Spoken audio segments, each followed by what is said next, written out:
Hi. Would you like a tarot reading? Hi, Erica. How are you? Thank you. I'm good, thank you. Just hanging out, waiting for, people to come in. Would you like a tarot reading?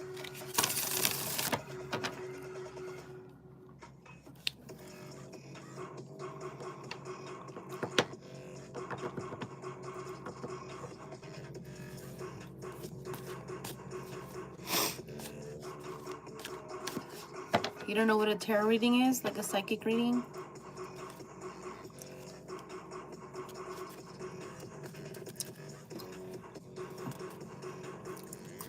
Like you can ask a question and I'll answer with my tarot cards. Ooh.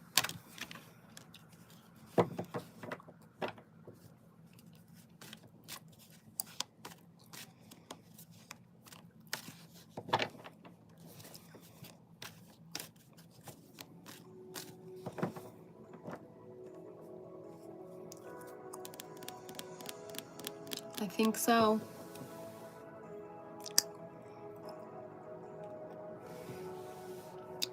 For now, I guess.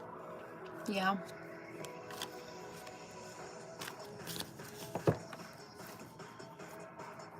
If you haven't subscribed, please subscribe. Like the live.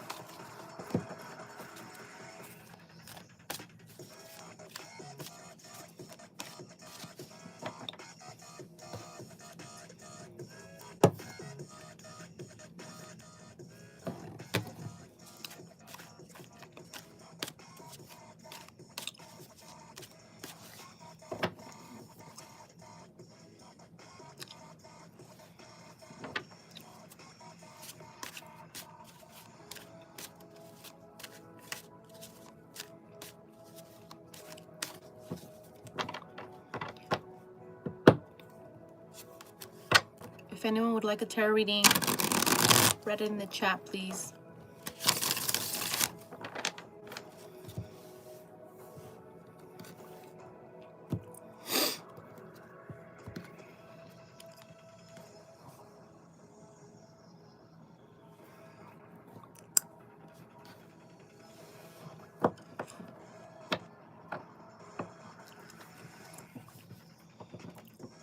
Let's see.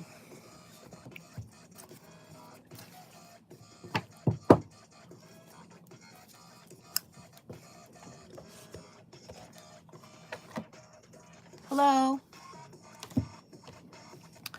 Hi, Boo. How are you?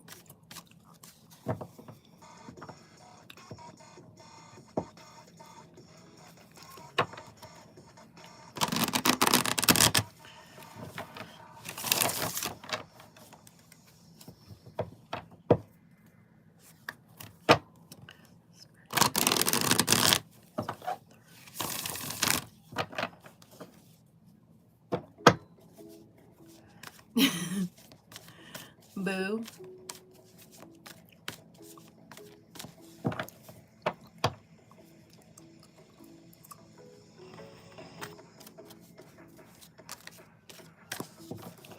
Would you like a tarot reading, Boo?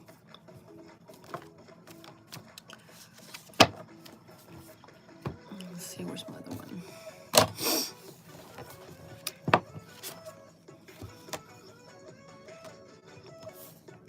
What am I doing? I'm just waiting for people to come in.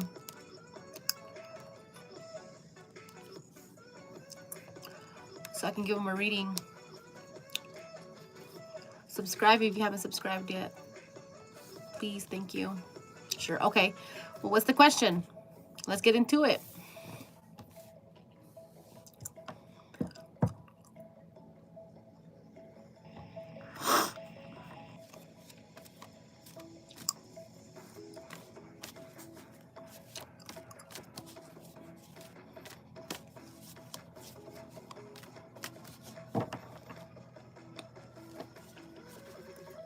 Yeah, any question?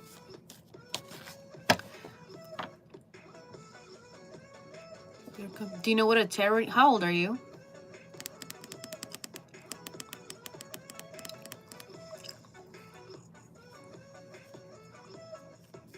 How does it work? Are you over the age of 18? I hope so.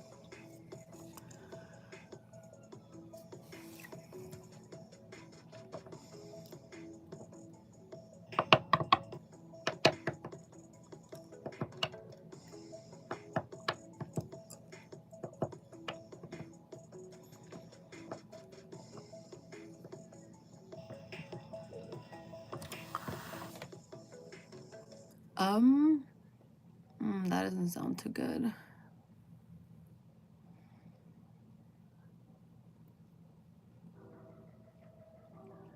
Yeah, if you're not 18, I won't read for you.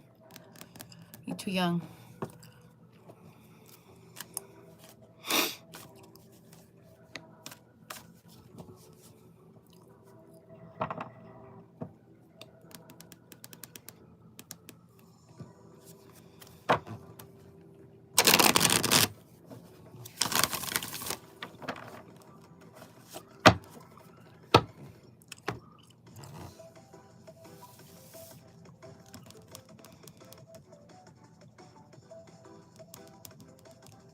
Eric, are you over the age of 18?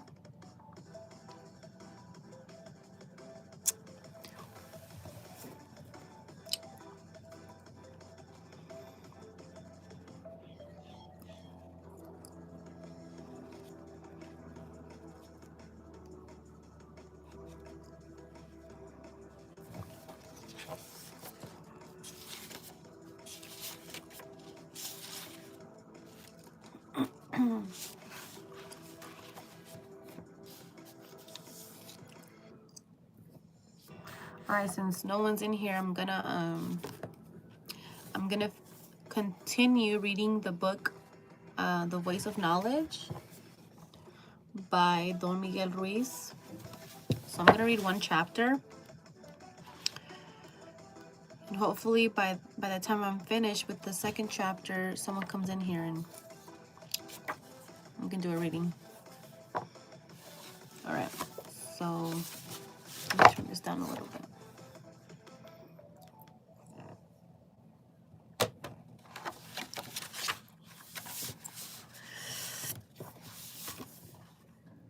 A visit with the grandfather. A simple truth is discovered. I consider myself lucky because I grew up learning from an ancient tradition known as the Tolek. My mother was a great healer, and to witness miracles was nothing extraordinary because I didn't know anything else. I grew up believing that anything is possible, but what I learned about the Tolek was full of superstition and mythology. I remember seeing superstitions everywhere as a teenager. I began to rebel against all of the lies that come from this tradition. I learned to challenge everything until certain experiences opened my eyes and to the truth. Then I knew that what I had learned from the ancient Tolek was no longer a theory. I knew, but I could not explain it with words. In this book, I want to tell you about some of the experiences that changed my point of view completely. With each experience, I learned something that was always obvious, but that I had never seen before. Perhaps the way I will relate these stories to you is not exactly the way they happen, but it's the way I perceive them and try to explain them to myself. Maybe you have had similar moments when you realized, as I did, that most of us, or that most of what we believe is not truth. Opportunities to perceive the truth always come to us, and my life has been full of these opportunities. Many of them I just let go, but others opened my spiritual eyes and made the transformation in my life possible.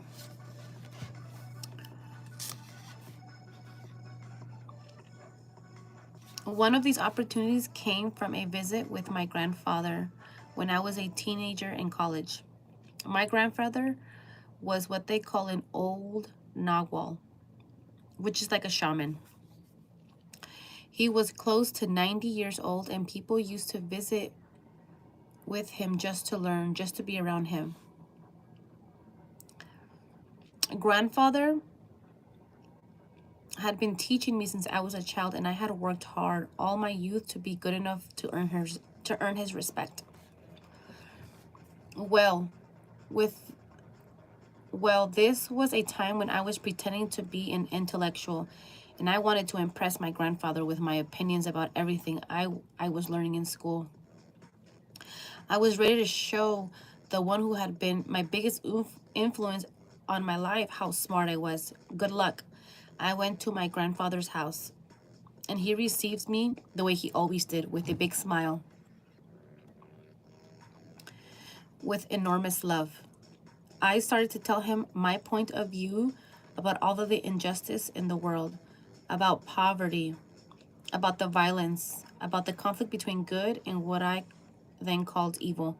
My grandfather was very patient, and he listened very carefully to everything I said. This encouraged me to speak even more, just to impress him. At a certain point, I saw a little smile on his face. Oh, I knew something was coming. I was not impressing him at all. I thought, oh, he's making fun of me. He noticed my reaction and looked directly into my eyes. Well, Miguel, those are very good theories that you've learned, he said, but they are only theories. Everything you have told me is just a story. It doesn't mean that it's true.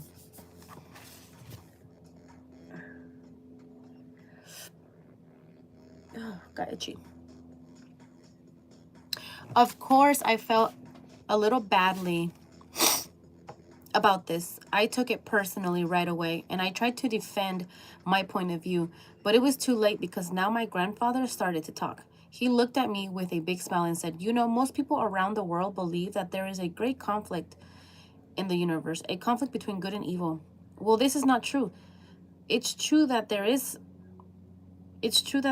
a conflict, but the conflict only exists in the human mind, not in the universe. It's not true for the plants or the animals. It's not true for the stars or the trees or for the rest of nature. It's only true for humans. And the conflict in the human mind is not really between good and evil. The real conflict in our mind is just between truth and what is not truth, between truth and lies. Good and evil are just a result of that conflict. The result of believing in the truth is goodness, love, happiness. When you live your life in truth, you feel good, and your life is wonderful. The result of believing in lies and defending those lies creates what you call evil. It creates fanatism. Believing in lies creates all of the injustice, all of the violence and all the abuse, all of the suffering, not only in society, but also in the individual. The universe is as simple as it is or it is not, but humans complicate everything. What my grandfather told me was logical, and I understood what he was saying, but I didn't believe him. How could all of the conflict in the world, all of the war, violence, and injustice be a result of something so simple? Surely it must be more complicated than that. Grandfather went on to say, Miguel, all of the drama you suffer in your personal life is the result of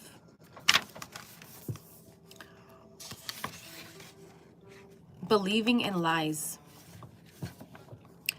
mainly about yourself. And the first lie you believe is that you are not.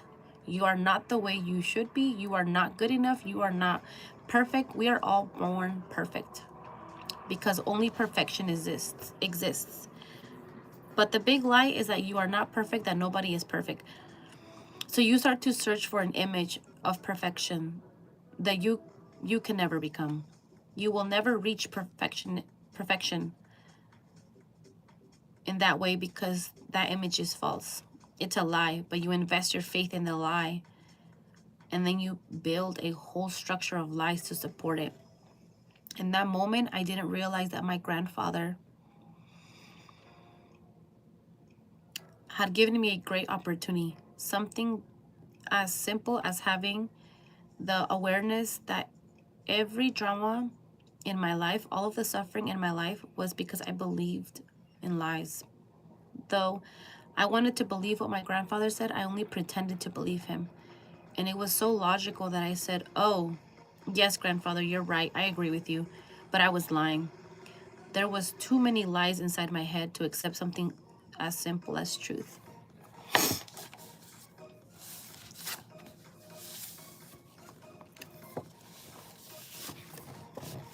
Then my grandfather looked at me very kindly and said, Miguel. Hi. Yeah, you can ask a question, Crow.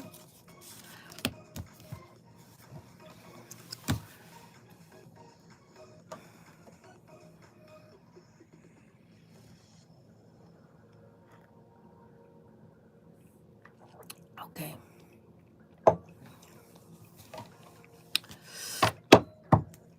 Make sure you subscribe and like the video, okay? For Jessica, what's coming in love for Jessica? What's coming in love for Jessica in the near future? Single, Leo. What's coming in love in the near future for Jessica, the Leo?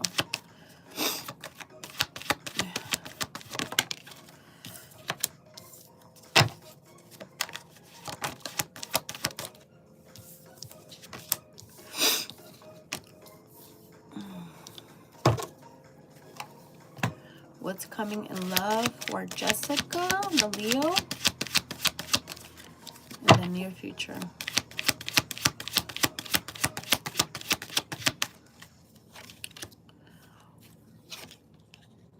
Ooh.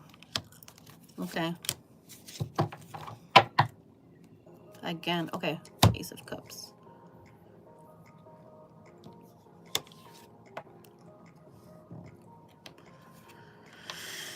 Is there someone you're not over yet? Someone you're kind of working towards moving on, healing?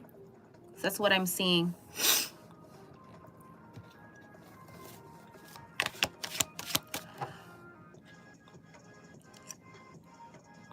Does that make sense? Am I picking up the energy correctly?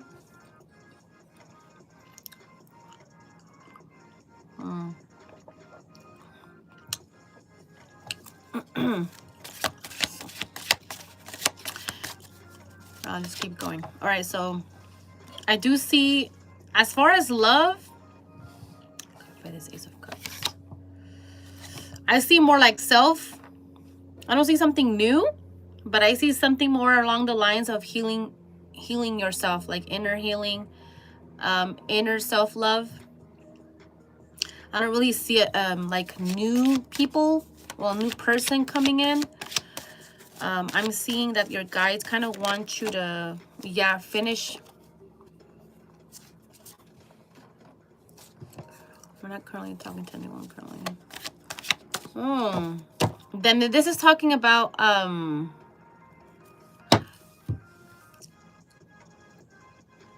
no, not that you're talking to someone. It's just like a past. Like you're not over someone from the past, and that's kind of like the blockage.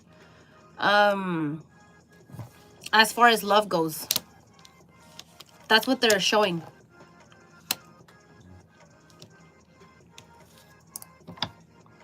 So as far as like what's in the near future, I see healing. I don't see anyone new. I see healing to be done. It's like you're still carrying past wounds from a past partner. And then because the King of Wands came out reversed, so it seems like you have some kind of trauma when it comes to, or something along the lines of maybe you attract men who are kind of aggressive.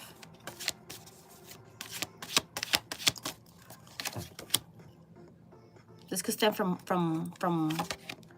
home as well, like when you were growing up or something. Like there was like aggression, a lot of aggression, or like kind of like tiptoeing, walking on eggshells type of energy. like nervousness. So I see you healing from that to be able to attract love in the future. So let me see. Let me just keep going. Anything new love for her?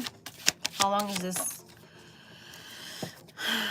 Okay, well, you got the sun. So as like, you know, kind of like I was asking about, okay, well, what's after this? What's next? So you got the sun. So I do see someone coming in the future, not in the near future, but like after this healing that is done, okay?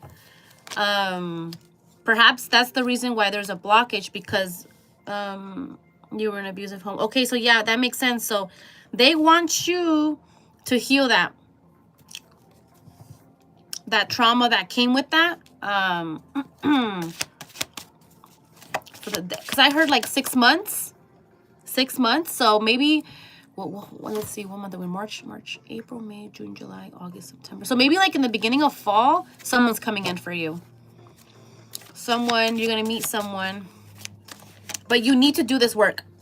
Okay? Maybe some counseling will help. Okay? Yeah, I see you meeting someone.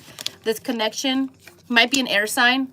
Someone who's maybe slightly older, an intellectual type of man. Someone who's in touch with his inner child. So he'll be fun. You'll have fun times with this guy. He'll probably take you on like dates that are fun and not childish, but like playful. So like bowling or golfing or things that are fun, you know, like painting. He'll probably, because I see him like a painting date, like wine and chill type of thing. Things that are creative, okay? So this is something nice to look forward to. I see that this connection is going to pick up the pace pretty fast. Yes, but okay, but they are reminding you that you do have to let go. Okay, so you got the Devil reversed. So as long as you are doing the inner work, something beautiful is at the other side. Okay. So yeah, I hope that resonates. Okay. So you see what sign he could be. Because I got air. So he doesn't have to be an air sign, but he might embody air sign quality. So he could be a Libra, Aquarius, or Gemini. So like not nerdy, but I don't want to say nerdy, but guys who are smart, like to talk a lot. When they talk about, and you said you're a Leo, so that actually goes perfect. Leo with air signs. Those are good. That's a good pairing, like for at least for sun signs, you know, sun.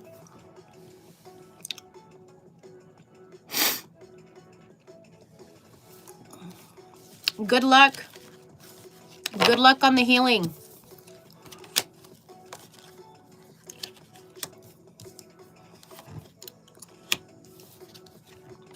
Yeah, air's pretty fun. It like fuels fire, you know. I'm a Leo too, so yeah, I understand. I get it. So don't forget to subscribe and like the channel. Also, if anyone wants to tip, you can tip to my Cash App. It's only if you want to, okay? Hi, Melissa. How are you? Let's see. You asked the question, didn't you? What do you see with the Cancer I've been talking with? He is not looking. Okay, well, let's look at that. Let's take a look at that.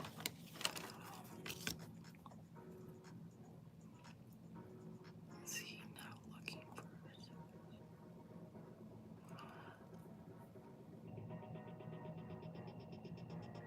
us? So you want to know if this Cancer is either serious or wants something, just something sexual?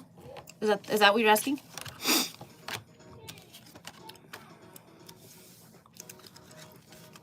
Let's see. Yeah, okay.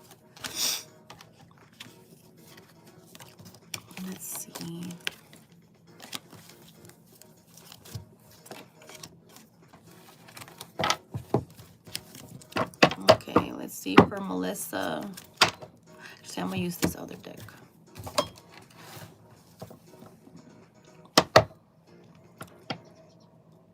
Okay, let's see what's going on with this Cancer. For Melissa, what's up with this Cancer, man? For Melissa. Does he want something serious, or is he just in it for sex?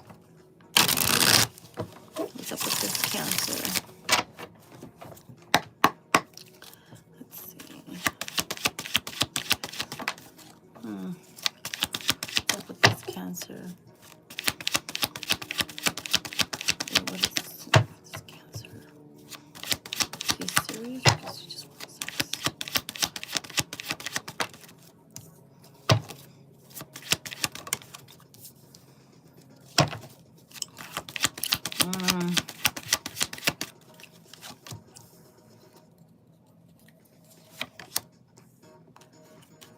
Yeah, how well do you know this guy? Because this is this I heard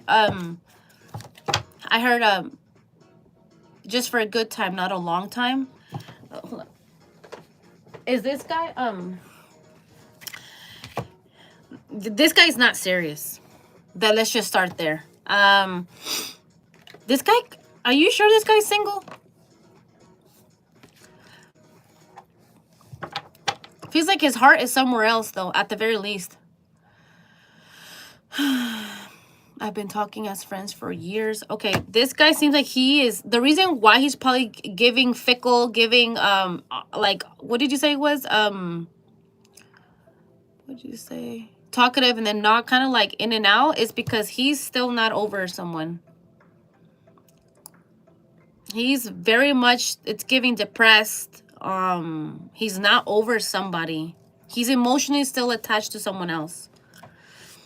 Let's see. I do see that he does spend a lot of time kind of like seeing what other options he has. He's definitely not looking for nothing serious. If anything, he wants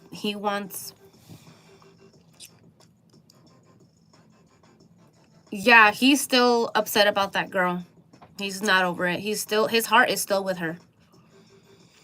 It seems like he gave quite a bit to the connection. That's probably why he feels so attached. Like he gave, you know, it was a connection where he feels like it was an equal, kind of like an equal exchange of love, I guess you can say. If that sounds kind of weird, but like the point is that he gave into the connection, so he feels attached. But he's completely heartbroken. Let's see what else comes out.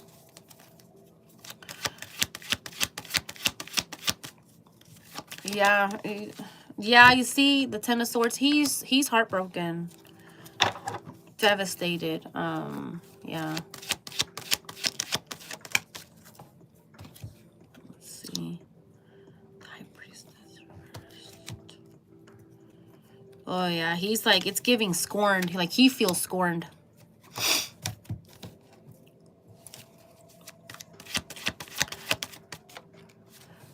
Yeah, this spread just screams like, I miss her, I want to be with her, I love her.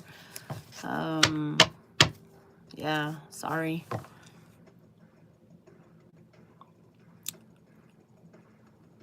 Okay. Yeah, I wouldn't just keep it as friends. Because he's not over her, and I don't see him getting over her anytime soon. This even if it's not fresh, I'm not sure how fresh the breakup is, but it feels fresh. So even if it's been some time, it's still new. Like in his heart, it feels like if it was just yesterday.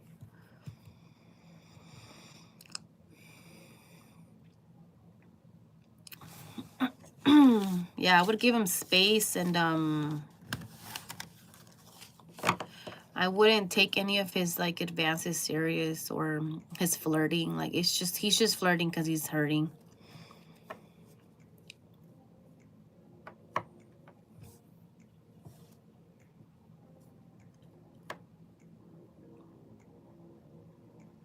Do you want me to? We can tap into him. You wanna ask something about the Aries?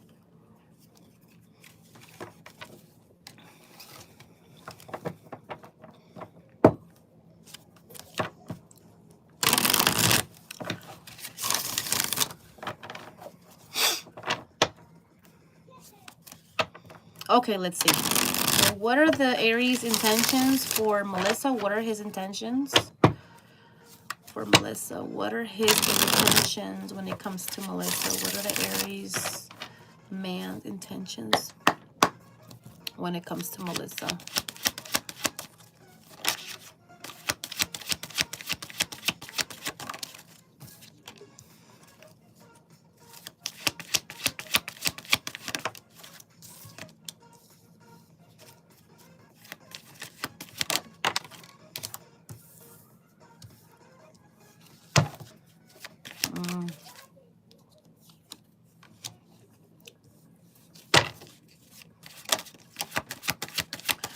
So when it comes to him,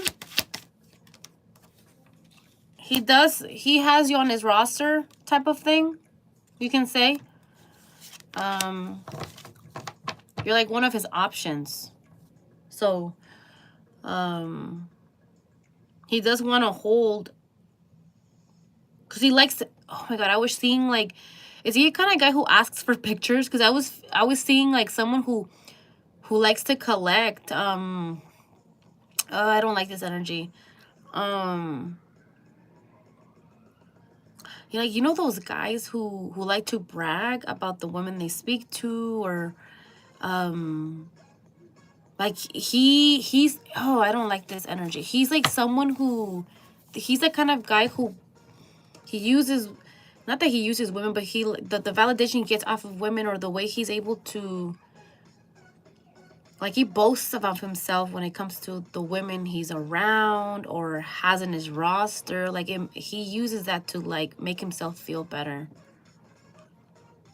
about, because somewhere he's lacking self-confidence, things of that sort. Because I was seeing, like, the pictures, like, he likes to collect pictures, like, of women, like a lot of women. Like, he probably has like a folder where he has pictures of women and things like that.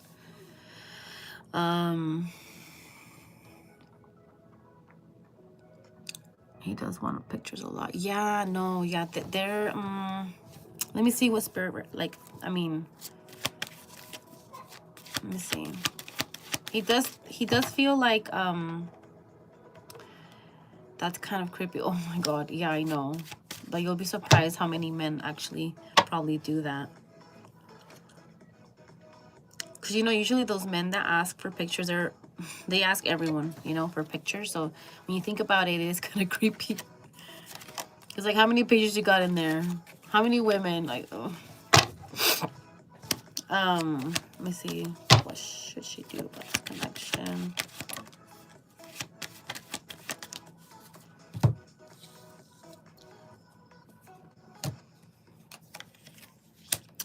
I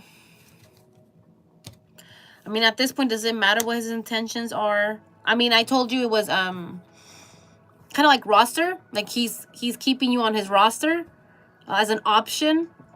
But it's not showing like, oh my god, like, I really want her. Like, he's not gonna go that extra mile to pursue you or anything. When I asked what spirit, like, their advice to you towards this guy, they're showing me just to let it go. Got the 8 of Cups, so just let it go.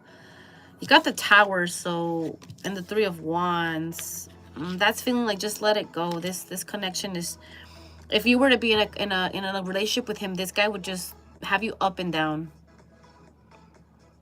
And even though he might be an Aries, he's coming out as a King of Swords, so he might be a little too logical for you.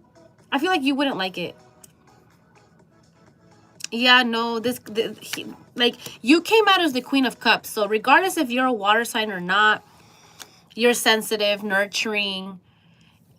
And then he came out as a King of Swords, so I don't feel like that energy would mix. Like, I feel like you would spend more times crying, trying to make him see or understand your feelings, and he's just gonna be too logical, and it's just, I don't feel like it's gonna work.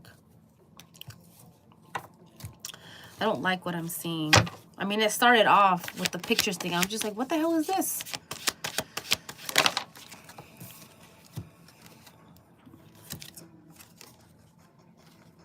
Yeah, this guy seems like he likes to study. Study you, study all, study. Like, he likes to study with people. Oh, it's giving kind of like, it's feeling kind of like I'm studying you, like, so I can manipulate you. I don't, ugh. I'm not liking this. Yeah, this guy is not, no.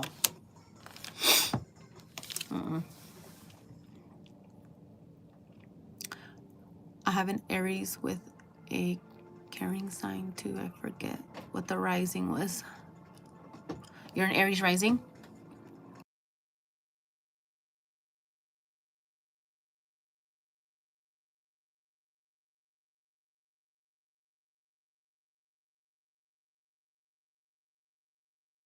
All right, hold on. Give me a second.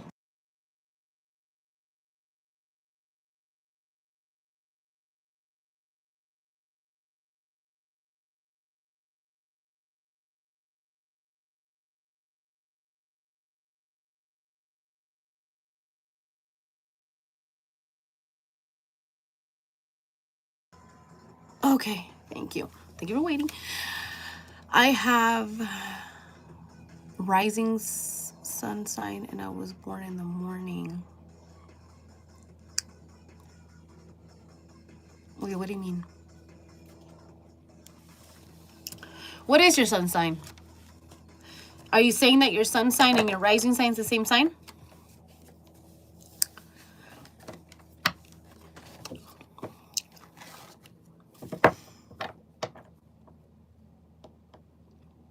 But I do hope that helped kind of give you some clarity. And if you feel called to tip, you know, I would appreciate it. You don't need to, but you know, just putting it out there. I forgot what I looked up, the calculations. Well, what's your birthday?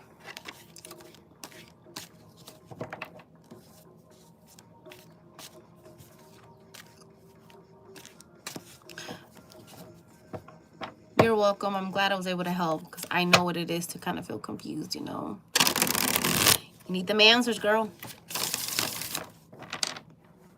4, well, that's March. January, February, March. No, that's April. Oh, you're an Aries.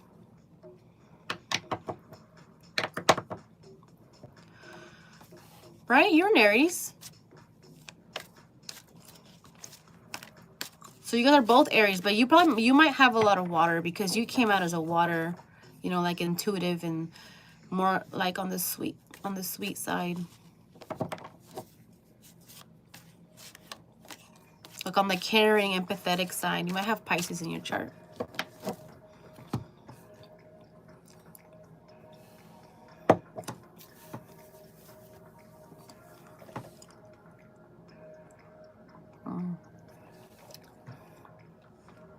So you're an Aries sun, Aries rising.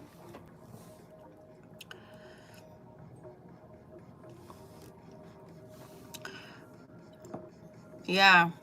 So that guy could see that, because that was the very first card that came. The Aries guy, he knows that. He sees that you are have like a very caring nature to you. That's why I said it was feeling kind of like he can see that. And you know, people take like kindness for weakness, and they think we're easily manipulated, but we're not. We just can understand maybe why you're doing it, but we're not dumb. But anyways, he knows, and he probably thought he can finesse something. That's what it said when I looked it up. Ooh, you're one of the rare. I heard that I'm not sure how true it is, but I saw that being an Aries rising is one of the, like, the rarest risings.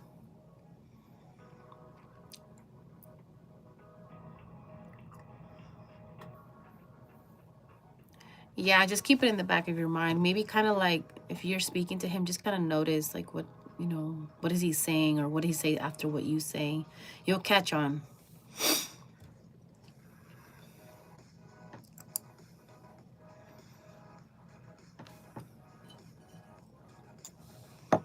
But I say if a guy's not, pursuing you, and making it loud, then why even entertain it? Like, I better be number one. You better show out and go out. All out.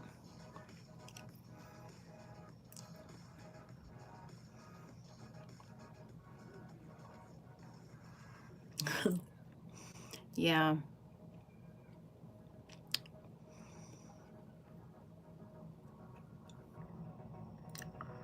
Hopefully I didn't make you feel paranoid. That was not the point. But yeah, definitely stay vigilant.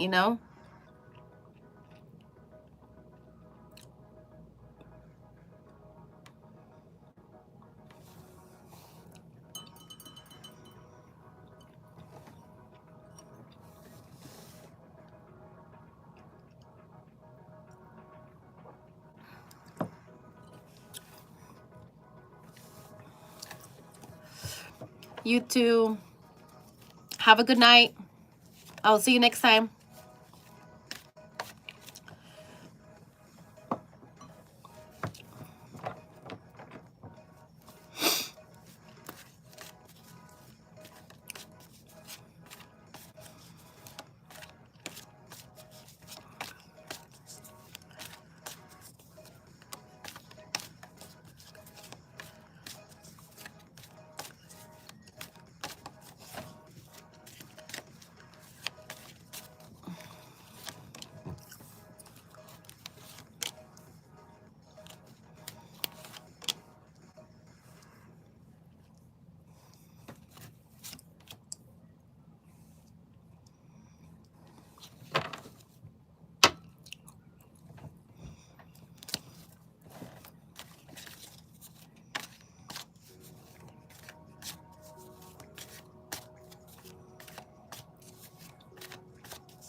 Let's go back to reading.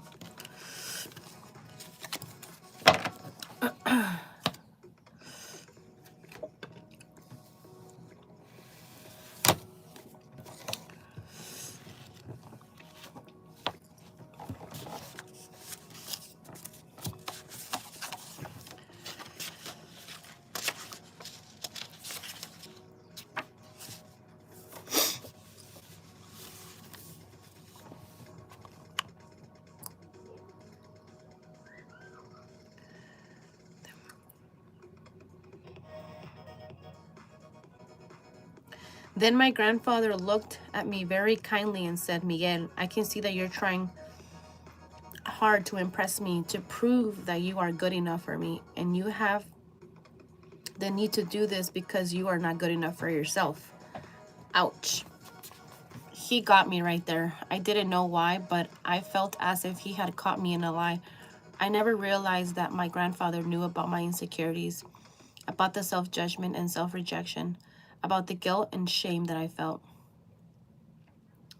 How did he know that I was pretending to be what I was not? Grandfather was smiling again as he told me, Miguel, everything you've learned in school, everything you know about life is only knowledge.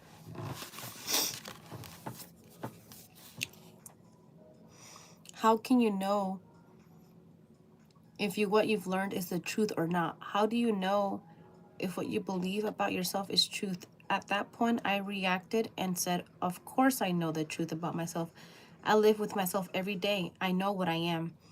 Grandfather really laughed at that and said, the truth is that you have no idea what you really are. But you know what you are not. You have been practicing what you are not for so long that you really believe your image is what you are. Your faith is invested in all those lies you believe about yourself. It's a story, but it's not the truth.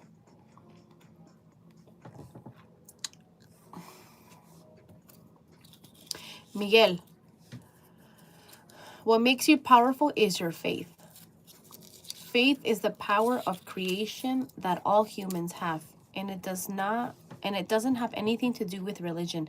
Faith is a result of an agreement. When you agree to believe in something, without a doubt, you invest your faith. If you have no doubt about what you believe, then for you, it is truth, even though it may really be a lie. Your faith is so powerful that if you believe you are not good enough, you are not good enough.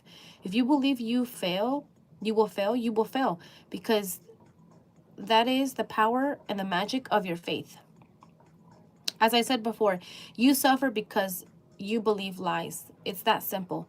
Humanity is the way it is because collectively we believe so many lies. Humans have carried the lies for thousands of years, and we react to the lies with hate, with anger, with violence, but they're only lies. I was wondering, then how can we know the truth? Before I could ask this question out loud, my grandfather answered it. The truth needs to be experienced. Humans have the need to describe, to explain, to express what we perceive, but when we experience the truth, there are no words to describe it. Whoever claims this is truth is lying without even knowing it. We can perceive truth with our feelings, but as soon as we try to describe it with our words, we distort it, and it's no longer the truth, it's our story. It's a projection based on reality that is only true for us. But still, we try to put our experience into words, and this is something wonderful, really. It's the greatest art of every human. Grandfather can see that what he had just wasn't clear to me. Miguel, if you are an artist, a painter, you try to express what you perceive through your art. What you paint may not be exactly what you perceive, but it is close enough to remind you of what you perceive. Well, imagine that you are very lucky and you are Pablo Picasso's friend. And because Picasso loves you, he decides to make a portrait of you.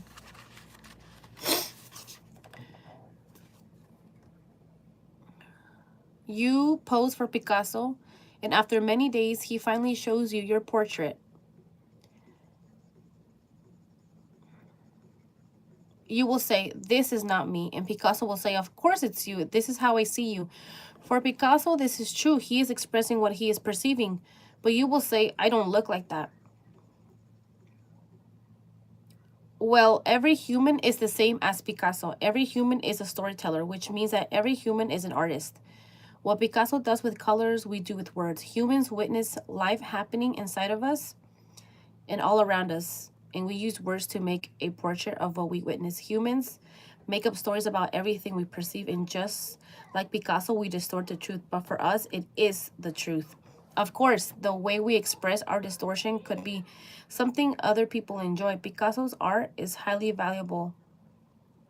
It's highly valued to many people. All humans create their story with their own unique point of view. Why try to impose your story on other people when for them your story is not true? When you understand that, you no longer have the need to defend what you believe. It's not important to be right or to make others wrong. Instead, you see everybody as an artist, a storyteller. You know that whatever they believe is just their point of view. It has nothing to do with you. Well, I had wanted to impress my grandfather, but he had impressed me once again. I had so much respect for my elders. Later in my life, I understood the smile on my grandfather's face. He had not been making fun of me. The smile was just because I reminded him of a time when, just like me, he tried to impress his elders. After this conversation with my grandfather, I felt the need to make sense of things. I wanted to understand my personal life and to find out when I began to invest my faith in lies.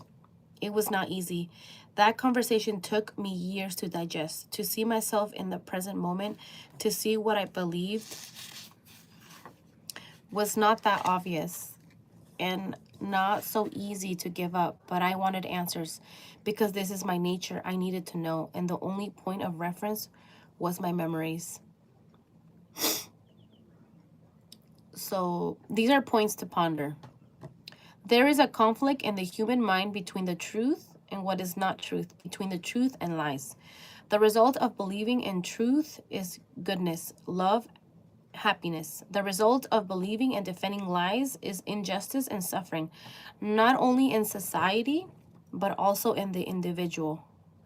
All of the drama humans suffer is a result of believing in lies, mainly about ourselves. The first lie we believe is, I am not. I am not the way I should be. I am not perfect. The truth is that every human is born perfect because only perfection exists. We humans have no idea what we really are, but we know what we are not. We create an image of perfection, a story about what we should be, and we begin to search for a false image. The image is a lie, but we invest our faith in that lie. Then we build a whole structure of lies to support it.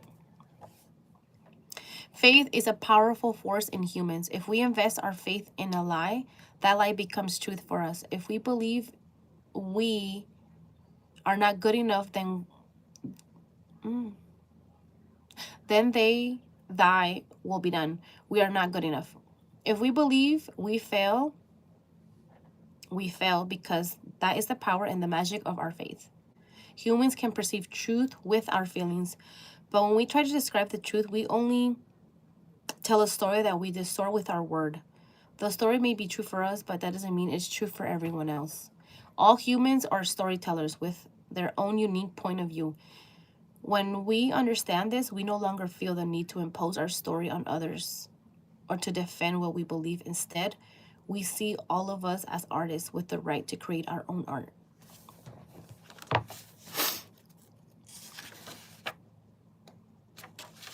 Okay, that's the end of chapter 2.